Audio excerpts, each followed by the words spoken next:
একজন মানুষ বন্দুক তাক করে এক রোবটের দিকে, এরপর সে পরপর কয়েক রাউন্ড গুলি ছোড়ে।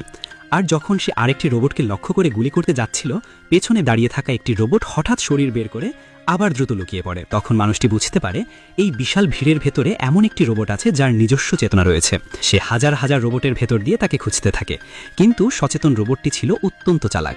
সে খুব দ্রুত আবার ভিড়ের মধ্যে মিশে গিয়ে নিজেকে আড়াল করে ফেলে। মানুষটি যখন মনোযোগ দিয়ে খুঁজছিল, ঠিক তখনই তার পেছনে থাকা এক রোবটের চোখ হালকা নড়ে ওঠে।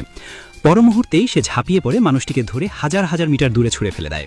তারপর সে লাফ দিয়ে মানুষের সামনে এসে বলে, আমি কোনো নরম সুন্দর খেলনা রোবট নই। কথা শেষ করেই সে ২-৩টি লাফে একটি ভারী ইস্পাতের দরজার সামনে পৌঁছে যায় এবং অবিশ্বাস্য শক্তিতে খালি হাতে সেই শক্ত লোহার দরজাটি ছিঁড়ে ফেলে। কিন্তু দুর্ভাগ্যবশত বাইরে বের হতেই অগণিত সশস্ত্র সৈন্য তাকে ঘিরে ফেলে এবং সবাই একসাথে তাকে আত্মসমর্পণ করতে বলে। কিন্তু নিজস্ব চেতনা থাকা রোবট সহজে হার মানার পাত্র নয়। সে আবার লাফিয়ে লাফিয়ে ভবনের একতলা থেকে আরেক তলায় ছুটে বেড়ায়। তার হালকা ও নমনীয় শরীর সহজেই গুলিগুলো এড়িয়ে যায়। ঠিক তখনই ছাদের ওপর একটি হেলিকপ্টার দেখা দেয় এবং রোবটটির ওপর টিয়ানওয়াং জাল নিক্ষেপ করে। শেষ পর্যন্ত মানুষের বুদ্ধির সঙ্গে আর পেরে ওঠে না সেই রোবট।